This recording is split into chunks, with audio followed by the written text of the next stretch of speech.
सत्संगत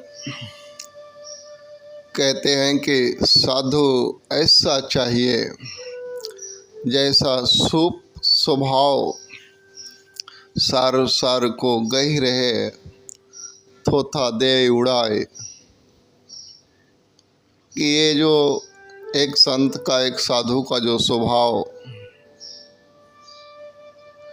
कहते हैं कि सूप के भांति होना चाहिए। एक सूप हम सभी जानते हैं कि एक ऐसा बर्तन होता है जो हमारे घरों में जो अनाज होते हैं उनके अंदर से जो कचरे होते हैं, कहते हैं कि कचरा और अनाज दोनों सूप के अंदर जब डालते हैं और उसको हिलाते हैं तो कहते हैं कि कचरा बाहर फेंक देता है और जो अन्न होता है वो ग्रहण कर लेता है। तो कहते हैं कि साधु का भी स्वभाव ऐसा ही होना चाहिए कि संसार में जब विचरण करता है तो कहते हैं कि अच्छी बातें भी उसके कानों तक पहुंचती है और ख़राब बातें भी पहुंचती है। जो भी दुनिया में हो रहा है वो भी देखता है, लेकिन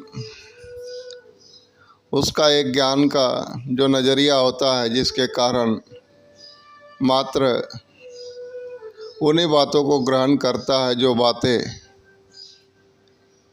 उसके जीवन को सजाने का काम करती है, जो प्रभु के प्रति प्रेम श्रद्धा भाव बढ़ाने का काम करती है।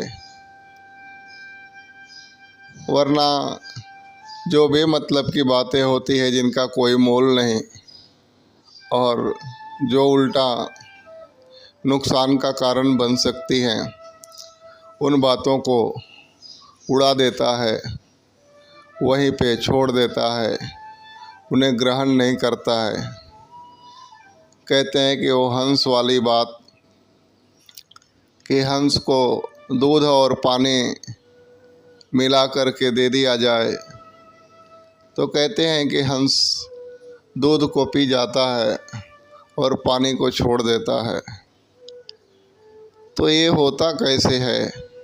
तो दास ने जहाँ तक इसके बारे में जानकारी है कि कहते हैं कि हंस की चोंच जो होती है मालिक ने ऐसा बनाया है कि वो जैसे दूध के अंदर टच करता है दूध फट जाता है और पानी अलग हो जाते हैं, दूध के कुछ सॉलिड जैसे बन जाते हैं, तो वो दूध को खा जाता है और पानी छोड़ देता है।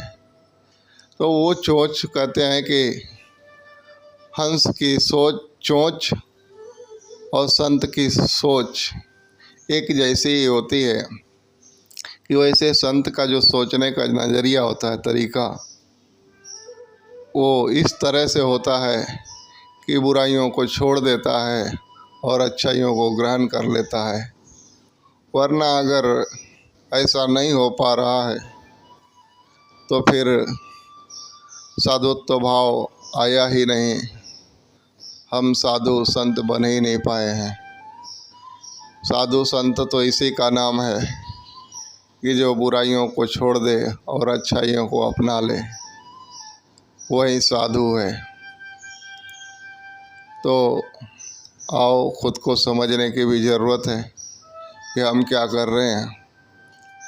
तो इस प्रकार से अपने जीवन को सजाने वाली बात ही ग्रहण करें, ना कि नुकसान देने वाली बात। अगर गलती मात्र से भी हम कर रहे हैं कि सब कुछ ग्रहण कर रहे हैं तो फिर तकलीफ़ें जाने वाली नहीं है। तो इन बातों को ध्यान करके वो सूप वाली बात कि हर हमेशा जो है कि सार सार को गई रहे थोथा दे उड़ाए, कि अच्छी बातें ही ग्रहण करें, बाकी बातों को उड़ा दें। प्यार से कहना, धन निरंकार।